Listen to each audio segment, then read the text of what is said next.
नमस्कार, मैं हूँ ऋषिराज पाठक। आप देख रहे हैं ऋषिराज उवाच।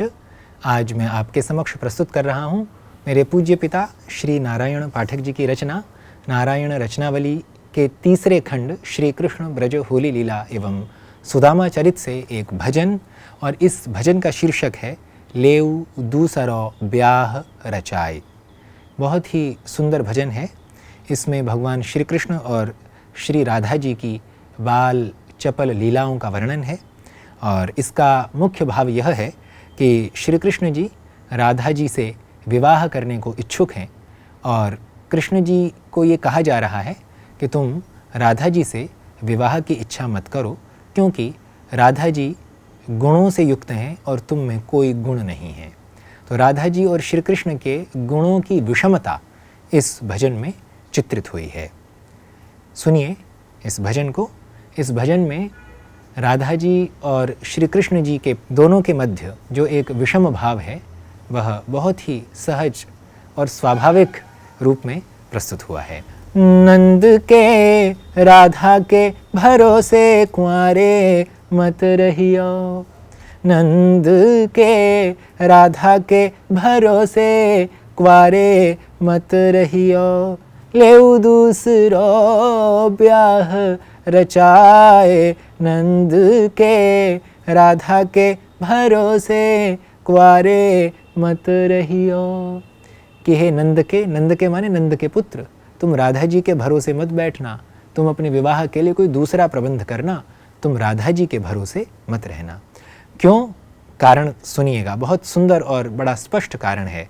तुम कारे कारे कौआ से, तुम कारे कारे कौआ से, मेरी राधा जैसे चंद्र लखाय, नंद के राधा के भरोसे कुंवारे मत रहियो, मेरी राधा जैसे चंद्र लखाय, नंद के राधा के भरोसे कुंवारे मत रहियो। यहाँ श्री कृष्ण जी को कहा कि तुम तो काले काले कौवे के समान हो, तुम्हारा रंग तो बहुत ही काला है, तुम तो काक लगते हो, कौवा की तरह लगते हो, और मेरी राधा जी तो ऐसी हैं मानो कि चंद्रमा हो।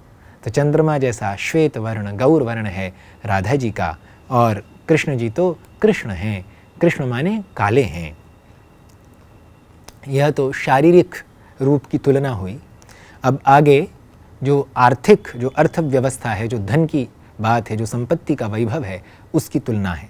तुम घर घर माखन मांगत हो, तुम घर घर माखन मांगत हो, मेरी राधा घर 9 लाख गाय, नंद के राधा के भरोसे कुंवारे मत रहियो, मेरी राधा घर 9 लाख गाय, नंद के राधा के भरोसे कुंवारे मत रहियो। यहाँ श्री कृष्ण जी से कहा गया है कि तुम तो घर घर जाकर माखन मांगते हो, भिक्षुकों की तरह तुम मक्खन मांगते रहते हो, चोरी करते हो, तुम्हारी अर्थव्यवस्था कितनी खराब है, और हमारी राधा जी के यहाँ तो 9 लाख गाय हैं। तो देखो, रूप में जैसे तुम्हारी कोई तुलना नहीं थी मेरी पुत्री के साथ, हमारी राधा जी के साथ, ऐसे धन में भी तुम्हारी कोई तुलना नहीं है। आगे उनके घर बार को लेकर, उनके घर को लेकर, वो कहाँ रहते हैं, उनका घर कैसा है, और उनका पूरा दिन कहाँ जाता है, उनकी क्या दिनचर्या है, इसको लेकर आगे व्यंग्य है कुछ इस प्रकार। मेरी राधा महलन में रहे, मेरी राधा महलन में रहे, तुम वन वन गाय चराय, तुम बन बन गाय चराय, नंद के राधा के भरोसे कुंवारे मत रहियो, लेऊ दूसरो ब्याह रचाय, नंद के राधा के भरोसे कुंवारे मत रहियो। यहाँ कहा कि राधा जी तो महलों में ही रहती हैं और तुम तो वन वन भटकते रहते हो, गाय चराते रहते हो, तो तुम्हारे में और मेरी पुत्री राधा में कोई अंतर नहीं है।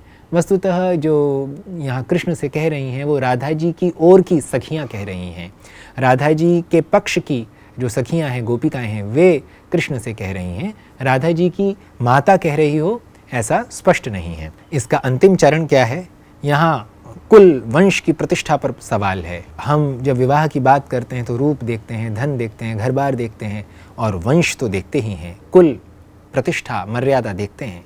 तो आगे का जो व्यंग्य है, आगे की जो तुलना है, वो उसी वंश से संबंधित है। नारायण तुम द्वै बापन के, नारायण तुम द्वै बापन के, मेरी राधा एक बाप कहाय नंद के, राधा के भरोसे क्वारे मत रहियो, मेरी राधा एक बाप कहाय नंद के, राधा के भरोसे क्वारे मत रहियो, लेउ दूसरो ब्याह रचाय नंद के, राधा के भरोसे क्वारे मत रहियो। इस अंतिम चरण में यह भाव प्रतिपादित हुआ कि तुम्हारे तो दो दो माँ, दो दो बाप हैं और मेरी राधा के तो एक ही पिताजी हैं। देखो, कुल की मर्यादा, कुल की प्रतिष्ठा भी तुम्हारी संशयपूर्ण है। इसीलिए हे कृष्ण, तुम राधा जी के भरोसे मत रहो, तुम अपने विवाह का कोई दूसरा प्रबंध करो।